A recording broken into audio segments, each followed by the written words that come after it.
دوهم ځل مو ډاکټر صاحب ته راوستی ده په نوبت کې ناست یو انشاءالله دا د پارچه مو ورته لیکلي الله لکه عقیده ساته ډېره سپېڅلې اراده ساته ډېره سپېڅلې اراده ساته د داود ورور کیسه م الهام صاحب شریکه کړې وه کور ته ورغلي وو که نه او دوی د اقتصادي او د ژوند د نورو مشکلاتو ډېر سر ټکاوه او حتی تر دې اندازې دی رسولی و چې ژوند یې بیخي هغه د چا خبره ګډوډ و درهم برهم و عصبي تکلیف به ورته پیدا و کله به د شپې له کوره ورک و کله به د شپې راپورته سو بس ټوله شپه به ویښ و دغه دیوال پتسوک والی هغه ور والی و وضعیت ډېر ګډوډ و که نه اوس الحمدلله له ډاکټر صاحب میرویس ولي کټوازي ته م راوست هغې ورځ باندې موږ ژمنه ورسره وکړه هغې د یوې هفتې دوایي ورکړې وه او د یوې هفتې له دوایي سره دی تقریبا ډېر ښه سوی دی ښه به یې انشاءالله دوهم ځل مو ډاکټر صاحب ته راوستی ده په نوبت کې ناست یو انشاءالله دا د پارچه مو ورته لیکلي په هغو ناروغانو کې ګوري چې هم یې پیس مفتي نه یې غواړي او هم درمل همداسې وړیا ورکوي کور دې آباد وي ډېر ترې خوشحاله وي بعضې ناروغان چې دوی ته معرفي کړي دي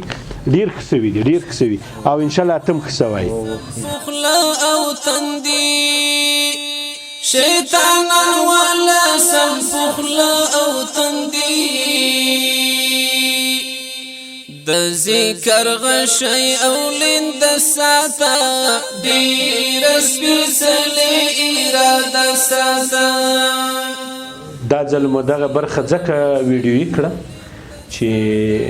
موږ دا نه وایو چې چاته کمپاین وچلوو یا چاته په مستقیم یا غیر مستقیم ډول اعلان وشي هدف مو دا ده چې په رښتینې معنا له تاسې مننه وکړو د هغه تړون په اساس چې له تاسې سره مو میاشتې وړاندې کړی و چې تاسې به 11 ناروغان د میاشتې موږ ته وړیا ګورئ یو 15 ناروغانو ته به درمل ورکوئ خو هغه تړون په دا مابین کې داسې سو چې موږ داسې څوک نه معرفي کوو چې د دوی یوازې د پیس ستونزه وي دوی نو طبعا داسې بېوزله وي چې د درملو ستونزه هم لري ستاسو د کور آباد دي چې هغه شمېر مو تقریبا 1500 ته ورساو الحمدلله هر شی شته فقط هدف مو دا ده چې موږ څرنګه وسو د خلکو ته خدمت وکړو خلکو ته د دردونو د زخمونو پټۍ سو جناب نعیمي صاحب نه یوازې دی ټول پکتیکاوال که هر څوک ستونزه لري تاسې بنسټ ته مراجعه وکړئ زه تاسو سره دا ژمنه بیا تکراروم چې د زړه له تله به درملنه ورته کوم د زړه د تله به مرسته ورسره کوم ملا صاحب دې کې 2 ګولۍ دي دا به د 3 میاشتو لپاره درکړو او یوه ګولۍ به د ټول ژوند لپاره خورئ هغه د اپلیپسي یا په عامه ژبه که ووایم د مرګي درملنه ده نو دا به ټول ژوند لپاره خورئ او دا 2 ګولۍ چې دي دا به د 3 میاشتو لپاره خورئ یاد می دعا کی همیشه ساته ډېر سپېڅلې اراده نو دوستانو دغه جریان مو ټول ولیده چې زموږ ورور ملا صاحب داود الحمدلله تر پخوا ښه دی د ده هغه راپور چې موږ خپر کړی و یو څه مو کومک ورسره کړی و ډاکټر ته م راوستی و الحمدلله اوس د ښه کېدو پخوا ده بو به یې زو د کرنې روغتون ته دغه ځینې جراحي مسایل دي دا لاسو کې دانې مانې دي دغه به مو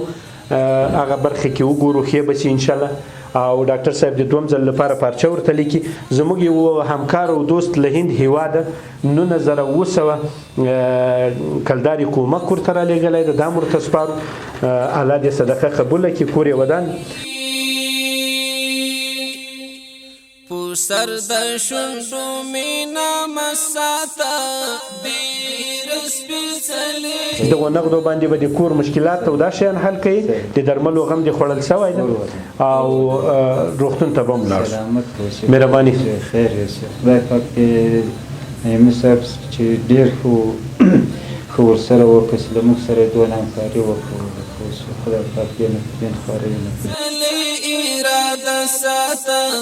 ډېر سپېڅلې اراده ساته مفتونه نور مې هیڅ کې ونه ساتي مفتونه نور مې هیڅ کې ونه د زړه کور کې می ساته ساته ډېر سپېڅلې اراده ساته خو د زړه کور کې می ساته ساته ډېر